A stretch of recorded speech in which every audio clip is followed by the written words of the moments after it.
All right, soldier, we know why you're here. You're looking for advice on farming tips, how to get better at the game, and of course, what is most important in order to spread that sweet democracy. Well, lucky for you, we here at Direct Gaming have been playing for almost a month now, and we have the perfect guide to get you started on your journey, cover things that the game does not cover, and what we have seen so many new players do that we need to change that right now.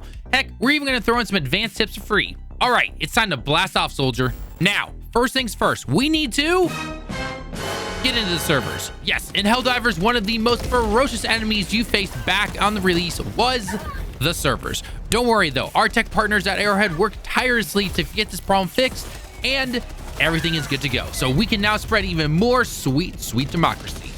Okay, enough jokes though. Let's actually get started on something everyone should know, especially if you are a new player, and that is farming XP. Do you want to level up your soldier? Of course you do. I mean, by leveling up and earning currency, you're going to be able to unlock more strategems, meaning more upgrades from the battlefield, including your favorite orbital lasers, your own flying robot pet, and of course, many guns. Now, there are two main ways that I personally like to gain XP. First, there are the 40-minute missions. You know, upload the data, destroy the eggs, etc. Now, before you touch down into a mission, plan out a route that will allow you to find all the side missions available. Also, get used to opening your map. Doing this will allow you to find hidden areas as you get not only XP, but you also get medals, super credits, and more. If you happen to have a team, try to divide and conquer. Have 1 to 2 members going in different directions to get as much as you can as fast as you can. By the end of these missions, you'll have a lot of materials and XP.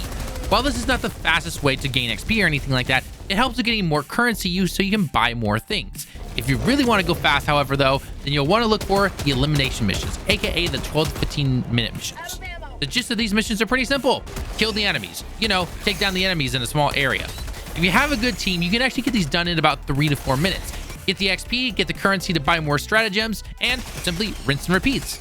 If you and your teammates are really good, you can even do this on higher difficulties to get even more. Now, unlike most games that are always online, you can actually leave during a mission anytime you want, be it with your team or alone. When you leave a mission, you'll actually be able to keep some of the materials that you found, including things like medals and super credits. These are of course found out in the world, however, you're not going to be able to keep your samples, so just keep that in mind if you decide you need to leave. So if you've actually found a lot of this currency that you don't need to finish the mission, then you can simply leave, change your loadout, come back and try again and try to get some of those samples. As with any of these guides, however, though, if you have your own XP farming method, then let us know down in the comments below. We of course want to be able to spread more democracy to more players, so all tips are always welcome. Okay, let's move away from XP farming and get into the nitty-gritty details on your settings. Believe it or not, there are some settings in-game you need to turn on/change. It's actually kind of surprising to me that these are not on by default, but we here at the Direct team have got your back. First, head over to the settings and head over to gameplay. Here you're going to want to turn on Remember Aim mode. In Helldivers, you can actually change between first and third person if your weapon has a scope on it. If you aim down sights to take out some enemies, but then you decide to run or change weapons, then the game will actually remember that you like to aim down sights with that particular weapon. It will not do it though for all of your weapons, which is really nice. I myself personally like to do this with certain weapons, while my main weapons I actually like to shoot in third person. Another setting is your reticle color. This is not for everyone, but some players like to have different colors. Head over to the accessibility tab and you'll find the option to change it. Another obvious but a goodie is your controller/mouse and keyboard layouts. While you can do your regular layout changes, you can also make a big change when it comes to your stratagems. Go to controller/mouse and keyboard settings and click on Change Controls. Scroll down under General until you see Stratagem. Now you can change the open stratagem list to another key and actually change your directions as well. When you start the game out, you actually can't move due to the original map layout of the controls. However, what I did personally was change it to Tab in order to open up the stratagem menu. Then as I'm moving around with my WASD keys, I can use the arrow keys to activate the stratagem as I'm moving. It's not the greatest in deep combat or anything like that, but it does help out when trying to plan things out or you're coming up on a place where you know a bunch of enemies are going to be sitting there. Overall, it does take a little bit of time to get used to, whether you're on controller or on mouse and keyboard, but this is definitely a very helpful thing to get used to. All right, now that your settings are where they should be, let's get you some gear, weapons, calls in, armors, battle passes, etc. Now, like we stated in the XP farm section of the video, some things you find in a mission will stay with you even if you leave. This includes your currencies, which at first feels like a lot, but it's not too bad. Trust me, you want bad? Go play some Destiny 2 or another looter shooter. Excluding your XP, there are 4 types of currencies in the game, however, though. Your requisition, samples, medals, and super credits. We're going to go over how to farm these later on in the video. Just check the timestamps down below if you want to. The requisition strips or currency are used to buy your new stratagem abilities. When you level up in the game, you unlock the ability to buy new ones. Be mindful, however, though, while some of these look powerful, some of them have limited uses per mission. So don't just simply pick the biggest badass one that you can find. Make sure they're ones that work with your particular playstyle. Having things like heavy weapons, unlimited use of a missile fire can be more helpful than simply big nuke go boom, essentially. I know, it's all for democracy, but still, you gotta level things out. The next currency, samples, are used to upgrade your ship. Actually, to be more precise, these upgrade your stratagems from before. There are 3 rarities that you'll need to keep in mind. The higher the difficulty that you do for a mission, the more likely you'll get the higher rarities.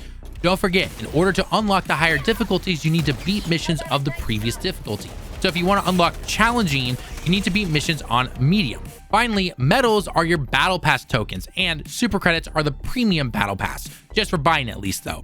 And of course, the superstore. You earn medals by completing missions, which then you can spend on the battle pass. You can also find these medals and the super credits in the game while playing if you explore the side areas. If you want to see what each of the weapons and armor do in the battle pass so you don't waste anything, simply hit the tab button on PC and the occurring button on a controller, and you'll be able to see all the details. Okay, so you landed. What should you be doing? What is the most efficient way to clear the main objective and also get as much stuff as you can from the area to give you the most rewards? Everyone knows that the main objectives are pretty easy. Take this particular enemy out or upload the lost data, etc. However, there are many that you are not seeing. As the game teaches you, if you open up your map, you'll see some areas that have icons like a satellite tower, communication relays, and more. Heck, you'll actually see some bug outposts and other outposts from the automatons, so make sure you take those out as well. Going to something like the satellite towers is not going to give you only currency and XP, but it will actually highlight things on your map to show you things that you could not see before. This can allow you to then plan out routes to grab as many of these as possible before you have to extract. If you're playing with friends / using mics, which you should for the most part, then have your team split up to get to certain areas faster. That is assuming you are not on some of the hardest difficulties, however, though. The higher difficulty, I would recommend not spending as much time apart. Maybe stick to 2 teams if possible. It's kind of weird, however, though, because after a few weeks of playing, there are tons of players beelining it to the main objective and calling in the extraction. If you want to do that, I recommend going and playing the 12-minute missions that we talked about beforehand. If you're playing the 40-minute missions, however, though, take your time and get as much stuff as you can. This allows you to get more stuff faster and allow you to take on those higher difficulties with better ease.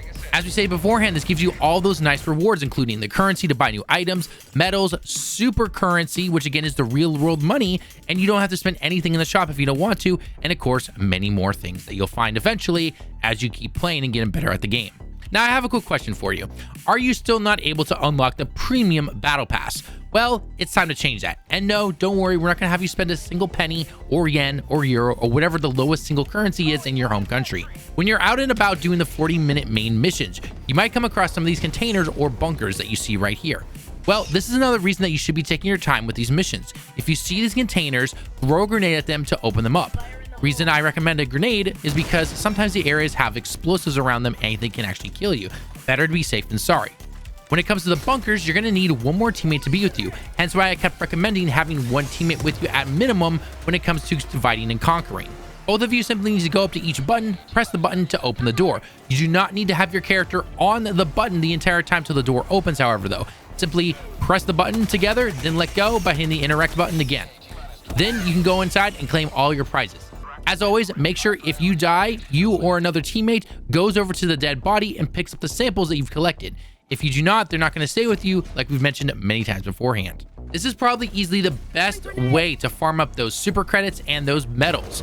Going around, really taking a look at everything. If you try to do some of the shorter missions, you might get lucky in finding 1 or 2, but more likely than not, you have a better chance of finding these if you play the bigger missions, and it just makes things easier in the long run. In fact, speaking of the super credits, if you didn't use the medals to buy the super credits from the normal free battle pass, that allows you to get more currency faster, which then can unlock the premium battle pass if that's something you want to do. Again, the choice is yours, but this is a great thing for us players because we don't have to spend any real world money and we get to play the game longer. Of course, if we're further into this game's life and you have a better way of farming the in-game currency and the real life currency, then leave your comment down below as always, and we want to know exactly how you do it.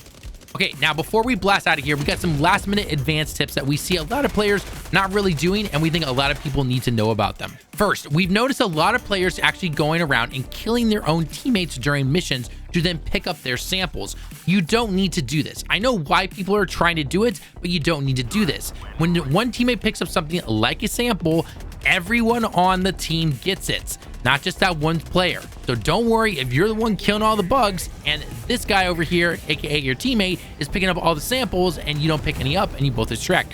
You will get everything as long as you both extract at the end of the mission. So you don't need to be killing your teammates unless you want to troll them, which is up to you, I guess.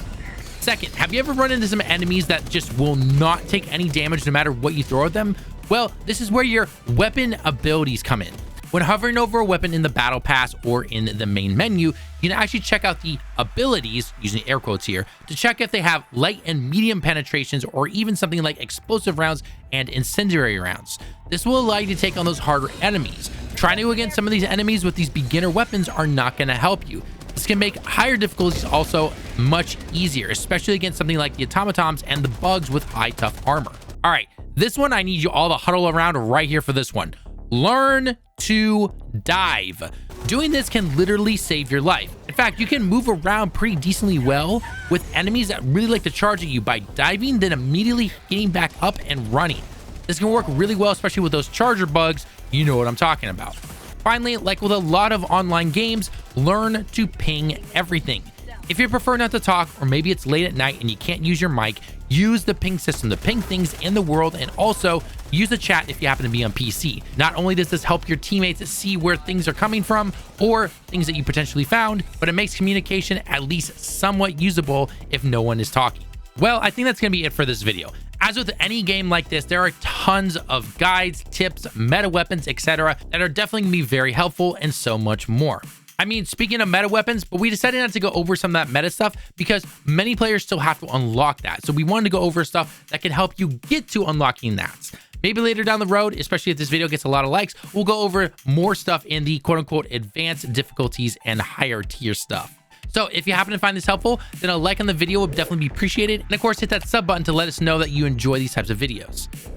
Also, as we said beforehand, if you have your own tips, leave those down in the comments below, and we will like/pin the best ones that we find. With all that being said, however, everyone, I've been Tallen with Direct Gaming. Thank you so much for watching the video. Hope you have a great day and week, and of course, spread that awesome democracy. And we'll see you all in the next one.